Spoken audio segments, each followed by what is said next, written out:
S 哲思谈善与恶、个人与群体的信念及信念的影响。老年的心智与精神成长。在这段 S 哲思的谈话中，强调了老年人心智和精神成长的重要性。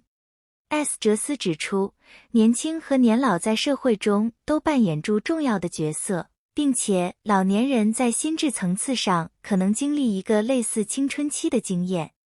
谈话中提及了一些科学未能完全理解的现象。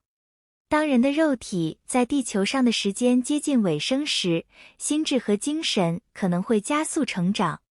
这种成长类似青春期时的涌现，带来创造活动和对新人格和成长的探索。然而，由于社会的信念系统强迫老年人用衰老来诠释这些经验，这些现象常常被忽视或被解释为衰老之象。S 哲思指出，老年人的主观经验中可能涉及意识的扩展，但这通常被忽视或被解释为老貌。这些经验可能影响大脑的右半球，释放出类似青春期的能力和创造性。然而，老年人常常感到无用，因为社会和信念系统的影响，使得他们无法准备面对这些主观经验。S 哲思呼吁我们重新思考老年人的价值和成长。老年人的心智和精神成长同样重要，他们可能经历一个充满创造性和洞察力的阶段。若能给予他们支持和理解，他们的经验将有助于自我发现和生命的丰富。这段谈话提醒我们尊重和欣赏老年人的智慧和经验，并建立一个更富有包容性和支持性的社会环境。2、光明与黑暗，社会观念与内在统合。S 哲思谈光明与黑暗的象征意义，以及社会观念对种族、年龄和意识的影响。他指出，社会对颜色的信念与人们对种族和年龄的价值观之间存在密切关联。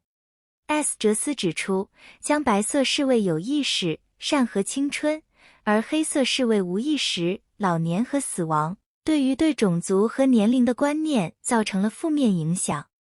当中提到社会对黑人种族的观念，黑人常常被贬损为原始的、野蛮的，而黑人的创造性活动往往被忽视或被视为地下活动。社会对黑人种族的恐惧反映了对无意识、原始部分的恐惧，并使得黑人在社会中受到压迫。S 哲思也提到了光明和黑暗在意识与无意识之间的象征意义。他指出，这些观念在不同的文化和信念系统中可能有不同的诠释，但在某些信念里，黑暗被视为有智慧、力量和知识的象征，而光明则被视为清醒、知识的象征。然而 ，S 哲思也呼吁我们要统合这些光明与黑暗的观念，将意识与无意识、清醒与做梦的状态连接起来。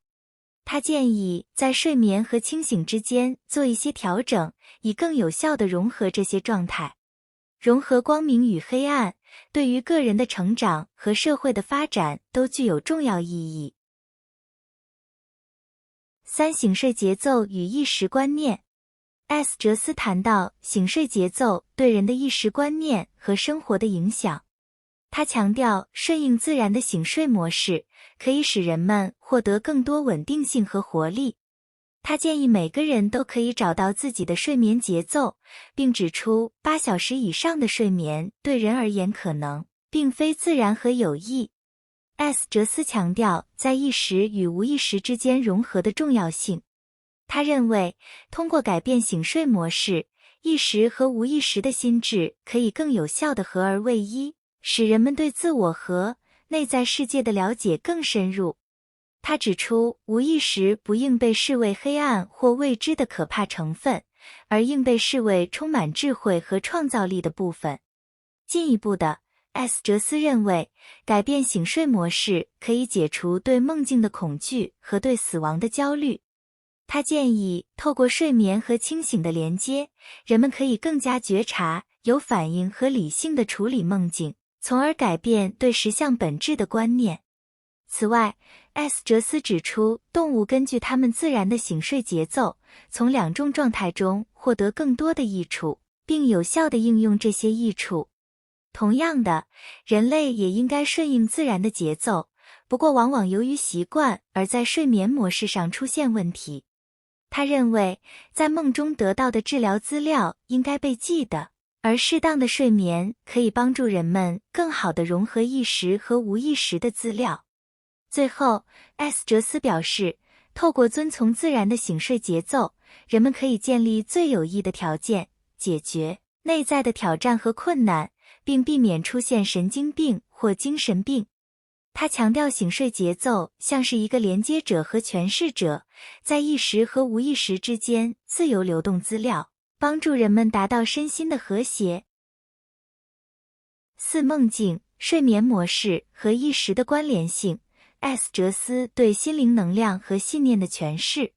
在这段 S 哲斯的谈话中，他探讨了梦境、睡眠模式和意识之间的关联性，并详细描述了这些元素如何影响个人心灵能量和信念系统。他强调，人类需要重新认识梦境和睡眠的重要性，以获得更深层次的理解和创造力。S 哲斯指出，人们在梦境和清醒时都可以获得意识的洞察，并且这两个状态之间存在着自然的心灵能量流动。然而，现代社会的信念系统常常对无意识、情感和梦境感到恐惧，导致了这些能量的阻塞和压抑。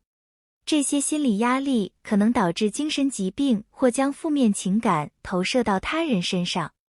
睡眠模式也受到 S 哲斯关注，他认为现代社会对于醒时意识的过度追求，使人们长时间清醒，影响到与无意识的自然交互作用。他呼吁人们重新评估自己对睡眠的态度，并了解梦境是一个宝贵的创造性资源，以及自我实相的一部分。S 哲斯强调改变信念和意识对于解放心灵能量的重要性。他要求人们放弃对无意识活动的厌恶，并学会相信本性是善良的，以便能够探索更广泛的意识状态。整体而言， S 哲斯阐述了梦境、睡眠模式和意识之间复杂的相互作用，并提倡寻求自然、创造性和心灵成长的平衡。他指出，重新评估信念将帮助人们获得更深层次的自我认识和心灵洞见，并改善个人与社会的心理健康。